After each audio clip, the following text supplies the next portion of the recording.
Hey everyone, it's Egwin here. Today we discuss systems versus systematic. Now, since I launched BeyondSystems a couple of weeks ago, I thought it might be a good idea to explain a little bit more in detail what a system-free approach actually means. And the most important sentence in all that is that no system does not equal not systematic. A couple of weeks ago, I've been talking with a friend of mine who owns his own gym in Alaska, Leigh Island, and we both agreed on that specific sentence. Now, let's take a little bit of a closer look. What is a system? A system is basically a method that has a certain framework to it. That framework is often described by the intent this system follows. Say, for instance, you have a personal development method or an energetic healing method or a movement system, then most of the time you'll find a very specific goal of that specific system. Now take, for instance, as that's an example that you've probably heard a couple of times from me, but it's a good one in this case. Let's take, for instance, yoga and Alexander technique. When we take a look at yoga, originally, yoga was designed in an attempt to support the body in such a way that sitting in a meditation for prolonged periods of time is actually possible, physically possible. Now let's take a look at Alexander technique. Alexander technique was designed in an attempt to break free of self-restricting patterns and to create a natural movement with the minimum amount of pressure that you could possibly have in your joints while moving, standing, sitting, and just simply living. Now, those two goals, they are quite dissimilar from each other. They can complement each other, but they created two completely different systems around them. In each and every one of those two systems, you have a couple of different methods. Mindfulness techniques, awareness techniques, special movement, special breathing aspects, and so on, and special coordinative aspects that are distinctively different from one another and that are completely specific to that specific system.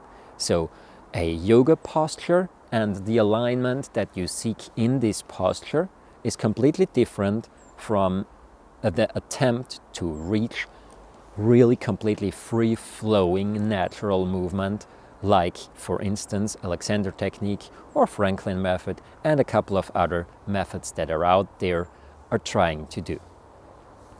So, just because something does not use one specific system does not mean it is not systematic.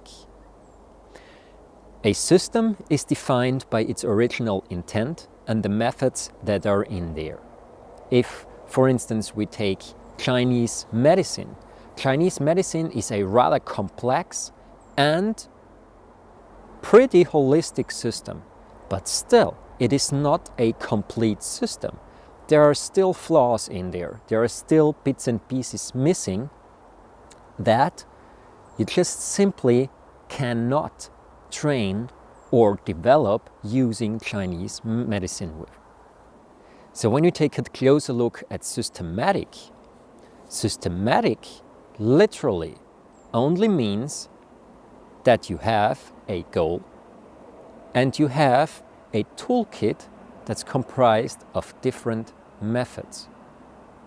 The only limitation a systematic approach has is your creativity and the amount of different methods and approaches that are in your toolkit. So this is completely different from a system or a dogmatic view if you take the worst case scenario of what a system can be. Now the point in a system-free approach is it's constantly growing. It's something extremely individual and it changes with the situation.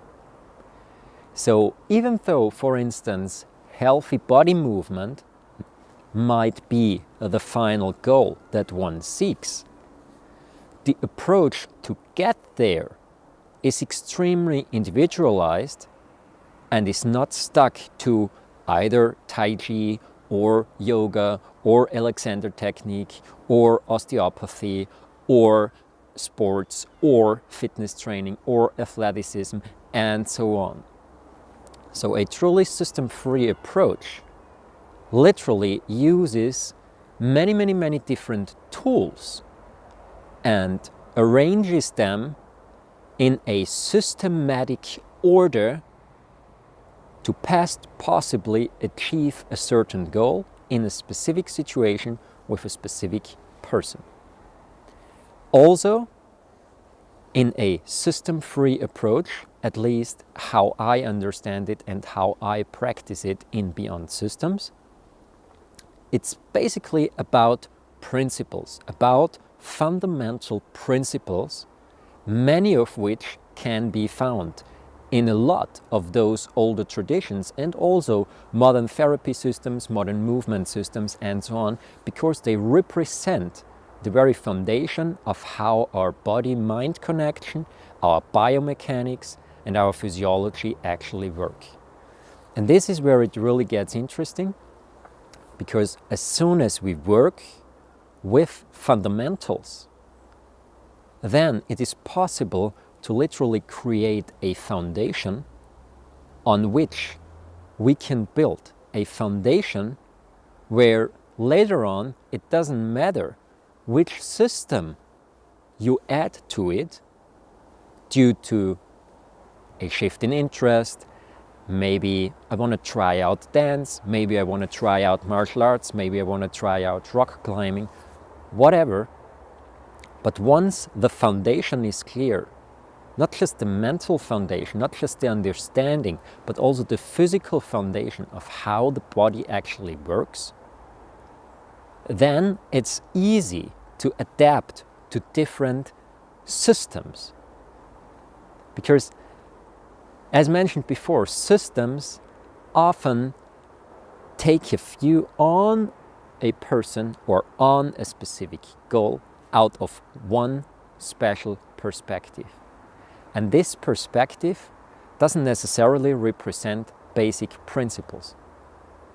It is something that in systems is often sold as basic principles, but more often than not, they are not.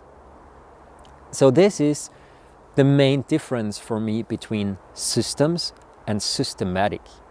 As mentioned before, systematic literally means you have a huge array of tools out of different systems that all do a little bit, that all approach a theme, approach a problem, approach a specific way differently.